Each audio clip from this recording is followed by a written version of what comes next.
right? So basically Medium is like you're creating a bunch of, industry relevant content, posting it, and people subscribe, but it's really not about the subscriptions. You still own that content. So you could post 10 things on Medium, get a little audience, start to establish yourself, and then repurpose that content to your website. Perfect way to do it. You're building content without costing anything. Hello, writers and crafters. I'm Valerie Isan. And I'm Eric Mertz. And this is episode 191 of the podcast, and it is June 18th, 2025 as we record this. Today, we're talking about starting your author business on a budget. We want to thank our existing patrons for believing in our work offline and online here on the podcast. You can become a patron of the arts at patreon.com/Valerie Isan and patreon.com/Strange Air Stories. Author update. I have been outlining and working All good on, books start with an outline, right? Yeah. I'm a planner. I'm a plotter.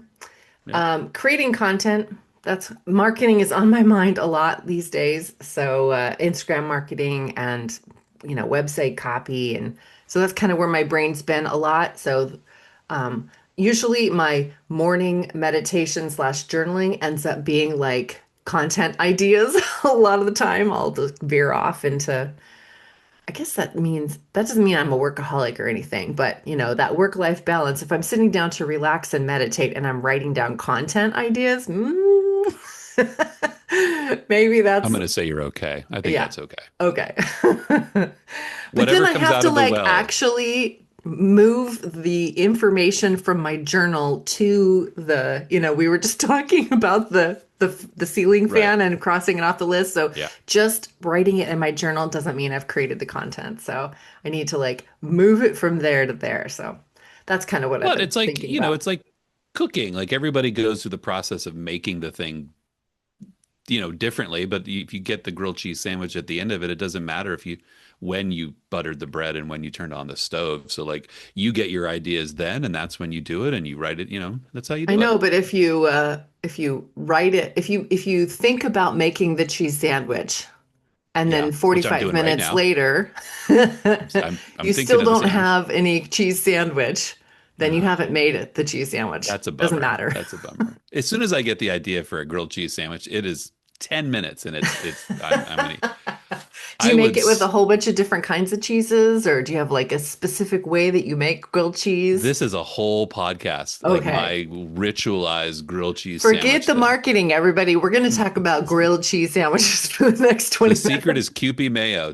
Folks, that's the secret right there. Kewpie mayo? What's that? Kewpie mayo. You butter the outside of the bread, but you put Kewpie mayo on the inside, which is Japanese mayonnaise. It's a little bit Oh, sweeter, okay. and it hits because if you get sharp cheddar and that sweet mayo, One of Ali's favorite grilled cheese sandwiches is a kimchi. oh He puts mayonnaise on the outside because it cooks like slower or something. I yeah, forget what it was. So he puts mayonnaise on the outside instead of butter, and then he uses shredded cheese. I don't know, and you actually have to cook it open face. And then yep. after Oh, I the love this cheese sandwich. melts a little bit, he puts on the kimchi, and then he can put the other piece of bread that's already cooked, on top of it and wait till it kind of melts together. And of course, you have to have the Right. lids on, and there's all that. But yeah, that's I a don't know why you don't write fantasy because you married a wizard. What you just described is wizard level sandwich making. Like that is That's just, he reads the New that's York Times cooking section for oh man, fun. I Like love he it. I just love has it. this whole folder that he drags recipes over Oh my gosh, I into. love it. I love it. I love it. I'm Yesterday, gonna he was make that like, grilled I'm cheese gonna sandwich. grill tomorrow. It's gonna be right before it starts raining, so it'll be our last chance to grill. And he went out to see what kind of like meat we had in the fridge or in the freezer, and he was like, "All right." And he went to the cooking page and started like typed in like this is what I got, and so Yep. yeah, he Yep. found Yep. he found the perfect thing, and he was starting to salivate. And I'm gonna move in. I will be moving in soon because I want to be there for that. what's your author update? I'm about to make a sandwich. It's been It's been brisk business here. I mean, this is always a very busy time. June is usually in the top 3 or 4 busy months as the author, the business side of things. So there's been a lot of new incoming leads and a lot of new incoming clients, and that becomes its own sort of to-do item is just like making time for scheduling new clients. So there's been a lot of that. And then just from the author side of things, I'm finishing up the anthology that I'm publishing. That pre-release will be available soon. I'm going to be gone for 6 weeks here, so you won't hear me until August, but I'll pass that along to you so you can talk Okay. about it. Hmm. But doing an anthology is an interesting endeavor. It's not like publishing a collection of short stories. It's actually like 10 times the labor. And I've enjoyed it. I've enjoyed the process, but it's So you been have 10 times the authors. right, right. 10 times the authors, 10 times like, can we get your, about the author? And it's been an interesting journey. I mean, it's one I'm definitely going to do again. I said to Jim, like, we had lunch, or sorry, we had dinner on Thursday to kind of celebrate the last of the things that were out of our hands were done, and now everything was just up to us at that point, which is a really good feeling. Um, and he's like, "So when are we doing the next one?" And I You're said, like, "Just give me like one day after it releases to enjoy it, and then we'll post the next one." So yeah, and then just going on vacation, like my summer method has been like lots of little digestible things. mm, So I've just been kind of doing a lot of little digestible things. I'm going to be republishing a book sometime this summer, so I've been getting that together and just doing little things. okay, cool. I like Yeah. that finishing energy. That always, like we were talking about before, the dopamine hit of crossing things off our list. So it's Yeah, good yeah, stuff. yeah. What are you reading? I'm reading Between Two Fires by Christopher Buehlman. It's if you look at bookstore shelves, it's like the number one book at Powell's in genre right now, and it's like this sort of sensation and fantasy and horror. It's like it's just everywhere. It's a self-published book that just took off. Um, it's really good. It's like Cool. it's what I needed. Like I've just been Mm. yearning for this. I've been yearning for like a fantasy book that wasn't some like series. It wasn't cozy. I want to just like give me swords and monsters and grim. Give me that, and it's that. It's really good. It's just Nice. it's gnarly. It takes place during the plague in medieval France, and it's a fantastic guy's a great writer. So, That's cool. I'm still what about reading you? How to Read a Book by Monica Wood. It is getting really interesting. And I was actually wondering about the structure because it's three POVs.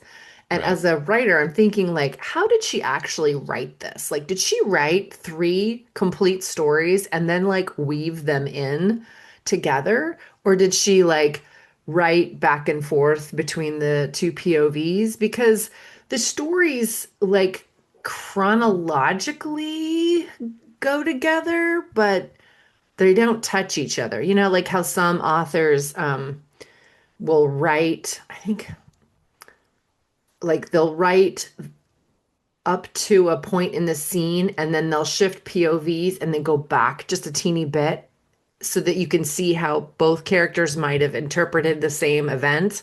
Right. But Find a then little overlapping moment. yeah, and that's how usually when I read different POVs, it's either that way or like they just pick up, like the POV picks up from it from the same point, but a different POV. And this one just, I mean, it's like parallel lives because it's three different people living their lives and they tend and sometimes they overlap or almost overlap, you know, like, oh, they're thinking about each other or something, but now one Right. of the POVs is in a this is so interesting. She's working with African gray parrots in this like research place. And so we're hearing all about the reader is hearing all about like the process of teaching birds and testing birds and having this scientific, you know, viewpoint it's really pretty interesting, but it's just one of the POVs. And so it's not something that I was expecting at all. This is like not on the blurb, on the back. It has nothing maybe to do with the story itself, but it's so interesting in and of itself I'm really enjoying the book. So it's like a I little think I got happy surprise. Yeah, I think David Mitchell kind of burned me on the like multiple POV books, between Cloud Atlas and was the other one, yet another one. Because he did in Cloud Atlas, like there's connections between those different stories and that sort of format that he used. But I need that little overlap. I Hmm. needed that. I need that little like, character one watches someone walk into a diner and then you take over from character Hmm. two walking into the diner. So you're seeing the Yeah. relationship. Like I don't want to do the lifting of what happened between the scenes every time. Hmm. Not every time. So Well, I think we should get let's jump into in. the topic. I loved this idea that you had. And let me just say, it comes from this. A lot of times when I get author service clients and they come to me, there is a real lack of information that they don't have the information for what they should expect to spend. And that leads in for a lot of service providers, that's just open season to charge whatever the heck they want. And which seems like a great way to make money, but it's not a great way to run a business and it's not a great way to serve the community. And so one of the things I try to, I think it's important is like you have to know either what the service you want is going to cost, should cost. There's standard rates for things, or at least acceptable rates for things. And I think you also need to know what your budget is for at different stages in, where you're at. So I think it's important to talk about. Yeah, and Yeah, I I've got your go ahead. idea. Yeah. So we're going to do this in three parts. So if you're going to start your author business with no money, $0. what you would spend no money on for your marketing or your business, and then for $200, if you have $200 to start your author business, and then $500. Right. So And that's let's say that's that our like plan. I'll before we jump into these, like these are all ways, these are I know people who started with nothing and Hmm. gotten where they needed to go. And I've known people who started with, I mean, 500 isn't even a lot. Like I've known people who started with 10 times that and gotten where they needed to go. So the point of the exercise is to be like, understand that to accomplish the same things, there's different ways you can do it and different places you can invest money. And then the choice is also, you could also invest time. Sometimes those things work together. Sometimes you have to choose a path. Hmm. Yeah. Which do we start with though? Do we start with $0 or do we Let's start with start with 500? 500. I kind of thought you're in like a wealth mindset. Like let's do $500. If I had $500, what would I do? Um, you want me just to start with it and just kind of go with like what Hmm. that $500 would be? Um, well, I think that I think the key to anything when you're building a business is like you have to get things that you control, right? Like having Amazon can take your page away, Facebook can take your page away, that can happen. But if you build a website for $150, which would get you a domain hosting and a premium WordPress theme, you'd have a website for $150. And to couple that with something like MailerLite or ConvertKit for, $100 a year, um, you would have the means at that point to basically you would own the digital real estate that is your website, and you'd be on the way to creating a lead magnet and email marketing that you could market to directly. I think Hmm. that's a real key. So that's And then 250. So yep, we're only halfway 250. through. Yeah, what else would you Yep. spend? Well, I thought about this. Like, I think that the digital assets that you need to like bring readers in, that's the expectation of your customer, is that you're going to have something to um, give them. So I was thinking about it. You could probably for anywhere between $50 and $100 launch or get it together a strong reader magnet with the platform to distribute it. We were talking about MailerLite before we hit record, so that kind of thing, like between a cover, $100, and MailerLite for $100, you could have a book, and then there's the sweat equity of building that book Hmm. that you could distribute to your readers. So that is that's what, yeah, lead cookie or lead magnet that you need to With then professional cover. yeah, professional cover, which, we if we were talking about $1,000, you could go get a custom cover. But anymore, if you go look and you shop for $100, you can get a pre-made cover with that you get some basic modifications for, and it would look pretty good. I Yeah. mean, it Those wouldn't be bad. what do they call them? Not Pre-mades. pre-owned, pre-mades. Yeah. Yeah. That has a stock Pre-owned. photo, Mhm. Yeah. but it's still professionally designed. Yeah. Yeah. And I think what do we got? $100 left over? Well, you said 50 to 100, so yeah, there's I still would I would say if you had any more money left over after that, you could invest it in either branding, if that's your skill set. I mean, you could buy yourself into Canva Pro, which for, $100 you get the year. Canva Pro That is would amazing.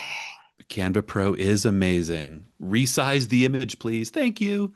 And it Um, does all these branding colors and oh, it's just great. yeah, yeah, it's well worth the money. When I All went those through and I templates.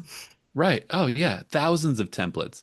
Um, when I went through and I audited the money that I was spending and tried to eliminate waste, when I got to Canva, I said, like, you know what, $12 a month, you're worth it.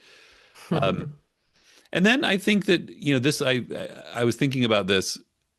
This would hit for you. Like, I think with $500, like a little bit of investment in education might be, there's some low cost courses or low cost um, to learn how to sort of optimize the real estate you have. I mean, paying for SEO and paying for ad campaigns might be that is that next level of investment. But I think if you were going to invest in some education at this point, take an ads course, take um, a digital marketing course that you can then something you can replicate would be a good investment of money for $500. Cool. All right. So for $500, if that's how you're going to start your author business, website, some sort of email management system like MailerLite or ConvertKit, um, a reader magnet with a professional cover, and then some sort of like branding or education. Yeah, Yeah. for the rest Or of a that. headshot. I had a headshot on my list of potential things. Now, the thing to mention, because we're going to go into the cheaper stuff, even though you're spending $500, this is not hiring. When you're paying that money to build the website, to do the reader magnet, that's not, and doing Canva Pro, the branding, like you're still doing the content for those things. So Yeah. there are people who will pay for content and pay to have their content written and created for them. But at this budget level, that's not what you're doing. Yeah. Sweat equity. So Right. $500 plus sweat equity. Right. And that's going to be a part of all of it. I mean, I don't think anybody realistically starts this business without investing their time. So Yeah. Okay. Cool. So then if you don't have $500 to rub together, I still think you need to buy the website. mm-hmm, I think the difference is you still need the domain name and the basic hosting, but you're going to be in the realm of sort of free WordPress themes. Because mm-hmm, WordPress themes can get expensive to buy them or license them. And they are the functionality of a paid WordPress theme. I've now graduated to one. It's really nice. But if you don't need that sort of functionality early on because your traffic is low, then don't pay for a theme. So you can get that website for $100, claim the same digital real estate, and then upgrade later as you move on. mm-hmm. Okay. Um, you can still build that brand, but you don't need to pay Canva to do it. You can use basic Canva for, and I know that we now frown because we both love paid Canva, but you don't have to do I that. used You can free resize Canva for, yeah. years, right? Hmm. And you can resize your own document. That's kind of one of the cool things is you can take the same image and you can resize it as a Facebook post, Instagram post, and all this other stuff. You can do that manually, just Hmm. more sweat in your sweat equity. Um, the other thing I would do if this was me would be because the imp I would do the I would everything else I would do very I would do the same um I would do the same things as far as just like creating the content, but I would probably I would the next thing I would invest in would be the cover for the book. I still think that that downloadable book cover is probably your next $100, right? So wait a minute. You Because said the website was a about hundred a hundred, dollars. let's say it's $100. Yeah. Okay, and You then a could hundred probably get some dollars in, yeah. for the reader magnet. I still think I would pay for the cover. I still think that that cover is going to be the enough of a hook to the reader, Hmm. and you can't replicate unless you're a graphic designer, and that's some sweat equity that you can put into it by creating a tip-top cover. Hmm. But presuming you're not, I would do that because the other things that we talked about you can do for free, right? You Yeah, can, the mailer light can be free too. You can yep, just get the free mailer light, right, and that. But what makes it free, MailChimp or just so whatever. people. Yeah, is that it's you have a smaller mailing list. Once you build any sort of audience or build any sort of traffic, is when you need to start, moving into paid stuff. The paid theme on your website is better because it handles, multiple, traffic in different formats, and so. But when you're starting out, yeah, you can have the free mailer light. I use MailerLite. I don't know if I should.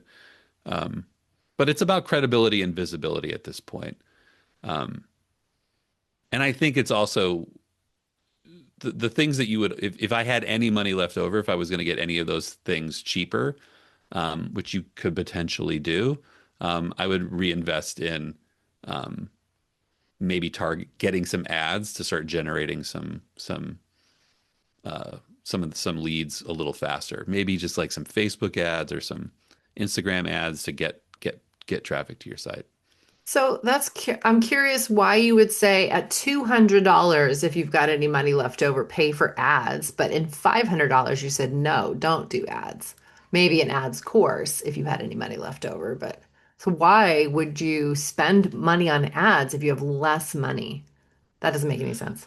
I mean, I guess I don't mean like I guess I didn't say that the right way. Like I would invest the same surplus in like getting paying for ad information. Okay. I would still try to figure out some way to get that ad in front of more people because you are like at $200 or at any of these rates you've got to get visibility, you've got to Hmm. get some authority, and so getting in front of people is going to be important, and those people are also going to be sort of your beta audience, so the sooner you can get to that beta audience the better. So All right, that's what I that would do. leaves zero money.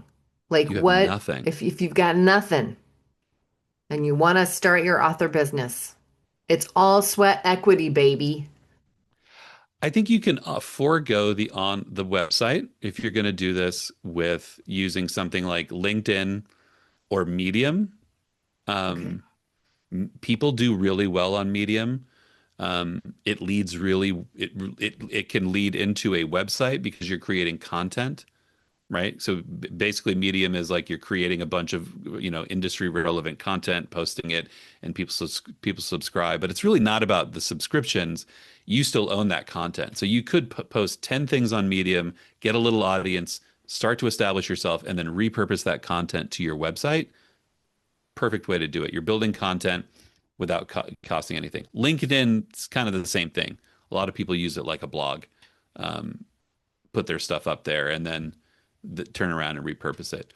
Um, And you you can can do still, free MailChimp like landing pages. Those yep, can be basically your website too, really. right, right. And you can still, at the free MailChimp and the free MailerLite, you can still build the mailing list, and you can still um, manage the mailing list. Again, it's just not Hmm. a big mailing list at that Right. point. Um, I think I think even if you've got $0, you still have to create that lead magnet. You can use, you can use Google Docs, you can create a PDF, Canva free. If it is merely a stock photo that you download for free and with some basic typography, um, it is still of value to you. You still have to give your reader something. Um, something that they're going to find. I think another place you can create platform, and again, this goes against what I said for $500, but and it's because I don't like it because you don't own it. But if you run a viable Facebook business page, that could act like your website for a short amount of time. It can give you a place to distribute your PDF if that's what's going to bring people in. You would want that PDF to direct them to your mailing list. Um, but I think that would be, and I think the other thing I would be doing with $0 is I would be joining free communities everywhere I could on those on places like Slack and Discord, Facebook, Reddit. I would be active in those places. Social media is a great place to sort of democratize. Um, if you can, I don't know if democratize is the right word, like level the playing field, I guess is what I'm trying to say. Like you can connect with people in those places. It's going to be a lower yield because it's free. It doesn't screen out anybody. So, but I think you could still build an audience and build some connections in places like Facebook groups, Slack and Discord, those places. Um, but you also have to have a really thick skin and you have to have a good sense for like what is legit and what's not. So, Needs thick skin. yeah, I'm because writing it's this just the down. yeah, if you, I mean, and I mean, all it takes is like one foray into a professional Facebook group. And I remember the first, hey, I need someone to write this book. Can someone contact me? I responded to in Facebook, and the guy he wanted a novel written for $100. Jesus. Um, I'm What like, planet is he from? whoo. Planet, I ain't gonna go there.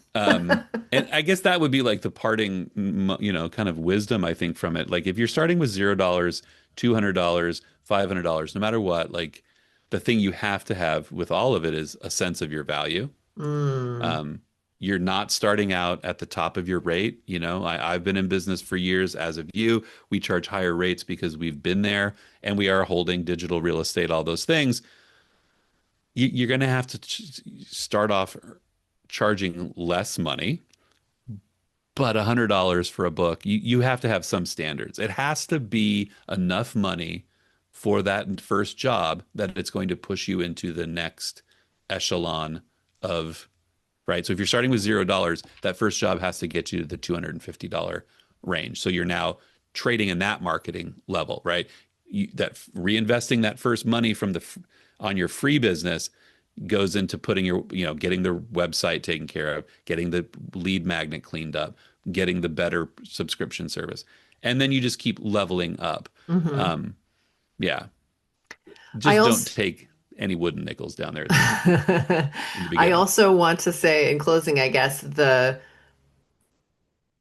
asking yourself the question, what is going to move the needle in my business today? Because I get stuck in that busy work and all these ideas about like, oh, well, this will work and this work. I could do this and I could do this. And even if you have no money and you've got all this sweat equity, like this, especially then, like if you're just burning the candle and busy work and doing this and throwing spaghetti at the wall just to see what's going to work, like that leads to burnout and feelings of not good enough and just being really hard-nosed about what is actually going to make money today. What can Right, I do today that's going to actually bring me money? Now, right, obviously, our books, like you're not going to make a lot of money doing book sales and royalties and like I think that that is the hard lesson that every writer needs to know.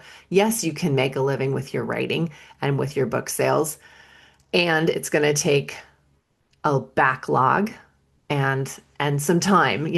So, so finding other ways to diversify your income, like author businesses and again, asking yourself, like, what can I do that's not gonna just be busy work and give me the dopamine hit of crossing something off my list, like thinking about the cheese sandwich, you know? Ooh, I'm gonna go make it. Breakfast. Yeah. All right. So I hope that was useful. I thought it was great, actually. A lot of Yeah. good takeaway tips and some real life, like, look at this. This is how much it's very practical. That's what I really liked about this episode, Yeah. Eric. And the reality is you can get to the same place for, and any of those thresholds. It's just a matter of, knowing how to make the most of it when you get there. Yeah. But I guess the parting shot is like leverage what you have. If you've got a friend who's a graphic designer, ask a favor. You know, Hmm. if you have a friend who can do a professional headshot for you, make him a grilled cheese sandwich and get that headshot. Just leverage what you can get for free to get more value out of that $500, $200 or nothing. So Nice. All right. Well, we've run out of time. Thanks for talking with me this week, and we'll pleasure. see you, Eric, in In August. August. But Yeah. listeners, you will hear from me, and we'll still be See you providing folks late content. summer. All right. Bye bye. Bye for now.